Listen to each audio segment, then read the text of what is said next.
Je m'appelle Amadou Tidiane Sylvé. Aujourd'hui, on va vous montrer comment configurer DNS serveur sous Ubuntu. Alors, avant de commencer, nous avons besoin de ces packages-là. Le package bind9 ou bien bind9 utils. Voilà. Alors, on va partir dans notre distribution. Ici, j'ai déjà téléchargé le paquet. Pour vérifier le paquet, on tape la commande dpkg -l grep espace bind9. On tape entrée. Voici les packages. C'est déjà installé. Alors ici on entre dans le fichier bind9. On tape cd espace /etc/bind. On tape entrée.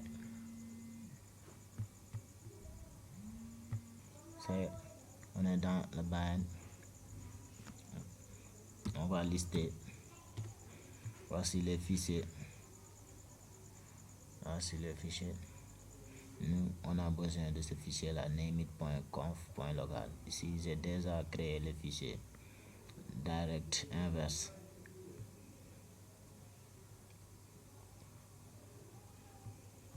Ici, on va taper la commande nano nameit.conf.local. Voici. Ici, j'ai déjà édité les zones directe et zone inverse.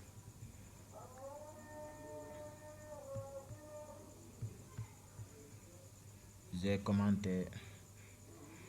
En commentant, on doit mettre les slash. On met les slash et on écrit zone directe. Ici, on écrit le code, notre code. Zone directe, on ouvre les guillemets, on met dedans notre nom de domaine. Vous pouvez prendre n'importe quel nom de domaine. Par exemple, moi j'ai mis tidiane.sn. Ici, on ferme les guillemets, on met in avec grand majuscule. On ouvre les accolades, on écrit type master, point virgule. Voilà, ligne file, le chemin qui mène dans le fichier direct. Ok. Si vous allez écrire ça textuellement, si vous sautez les guillemets ou les points virgules, ça fait des erreurs. Après ici, on écrit la zone inverse. Ici, j'ai inversé l'adresse IP. Moi, mon adresse IP c'est 192.168.20.1. Je l'ai inversé. J'ai mis 20.168.192 et j'ai omis le 1, le dernier bit.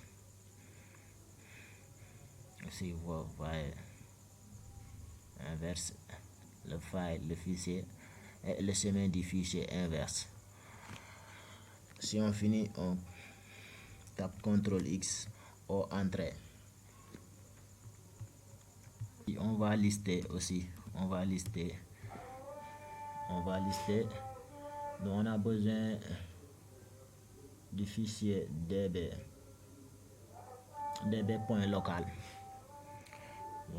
db.local. Voici ce fichier là. On a besoin de ce fichier. On va le vérifier en tapant la commande 4 espace /etc 4 espace, excusez-moi, je me suis trompé. On tape 4 cat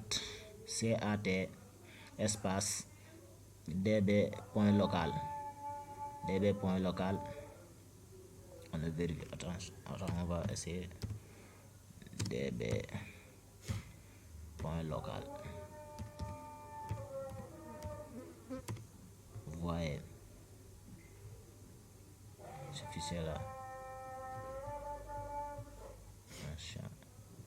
Ici, on va essayer de copier ce qui est dans le fichier db local. C'est cela qui est dans le fichier db local. C'est toutes ces écritures là. Le bind data file for local lookback interface. Vous voyez tout ça, on va le copier dans direct. Pour copier, on va taper la commande cp espace db local espace direct.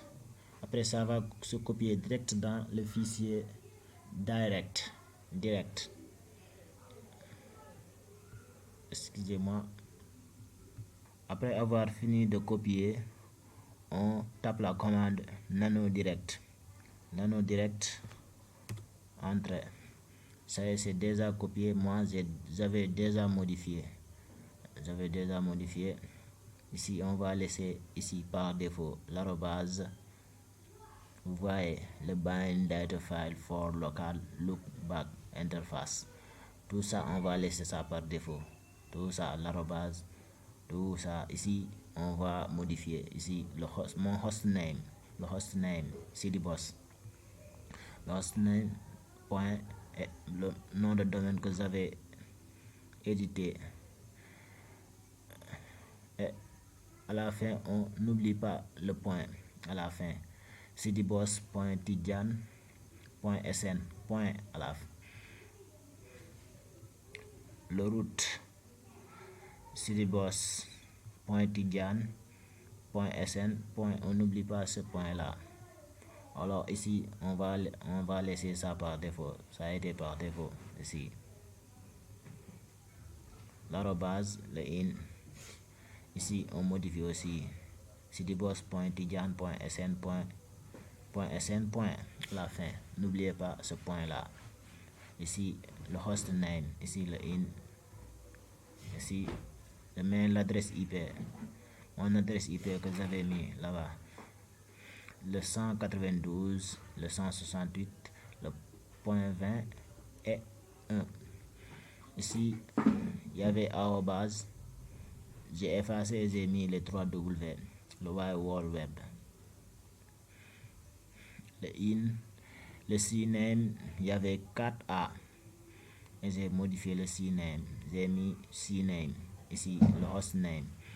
Après avoir fini ça, on tape la CTRL X ou entrée.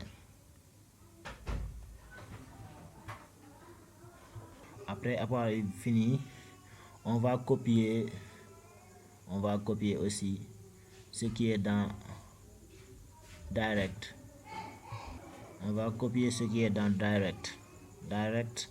On tape la commande cp espace direct espace inverse. On tape entrée. Moi j'avais déjà fait ça, c'est pour cela que je ne tape pas ces commandes là. Après avoir fini de copier ça dans inverse, on tape la commande nano espace inverse. Voici la commande nano espace inverse. On tape entrée. Vous voyez, ça c'est déjà, moi j'ai déjà modifié ici. C'est déjà copié ici. On va laisser ça par défaut ici. Ici on va modifier, c'est ça que j'ai mis ici aussi. Vous voyez, ici on laisse ça par défaut ici. Vous voyez le hostname point tidjan.sn et point à la fin. Ici l'adresse IP, mon adresse IP j'ai mis ici. On va effacer les 3 W et on met le dernier binaire là, le dernier bit, le 1 ici. À la place du CNAME, on efface, on met PTR, le PTR ici. on va laisser comme ça le hostname. Et on a CTRL X ou entrée.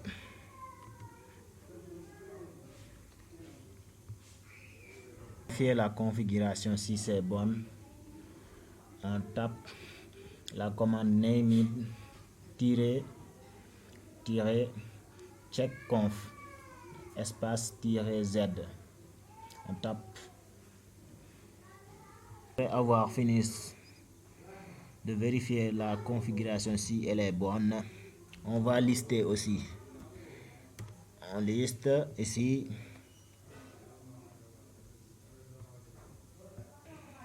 Ici, on va vérifier notre fichier resolve.conf. On tape la commande cat cta espace /etc /resolve.conf. On tape entrée. On va taper cette commande. On tape entrée. Vous voyez, aucun dossier ou dossier de ce type. Ok, c'est bon, c'est pas grave. Après avoir fini de vérifier ça, on va éditer notre fichier resolve.conf. On va rappeler les commandes parce que j'ai déjà édité ça. Voici, on va taper ce commande là. On tape entrée. Vous voyez, j'ai déjà modifié ça. Le name server, j'ai mis mon adresse IP 180. Il y avait l'adresse IP par défaut, je l'ai effacé. Et j'ai mis 192.168.20.1. Ici, il n'y avait pas. On va ajouter ça. On tape cherche et on met le nom de domaine. Le nom de domaine. Ici, moi, c'est tidiane.sn. Et les options. Et l'option, ici, c'est la carte réseau. Et on tape sur CTRL X. CTRL X, O et entrée.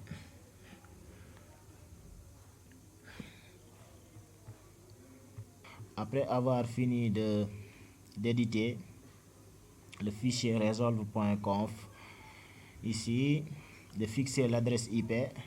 Ici, on va redémarrer notre service qui est bind9. Alors, après avoir redémarré, on tape la commande nslookup. Alors, on tape les 3 W. Ça passe, vous voyez. L'adresse IP, vous voyez, ça passe. Si on tape l'adresse IP 192.168.20.1, vous voyez, ça marche. Ça marche, c'est comme ça qu'on configure un serveur DNS sous Ubuntu. Vous pouvez configurer, c'est la même configuration, Vous pouvez configurer ça sur Parotos, d'autres distributions, beaucoup de distributions. C'est les mêmes commandes.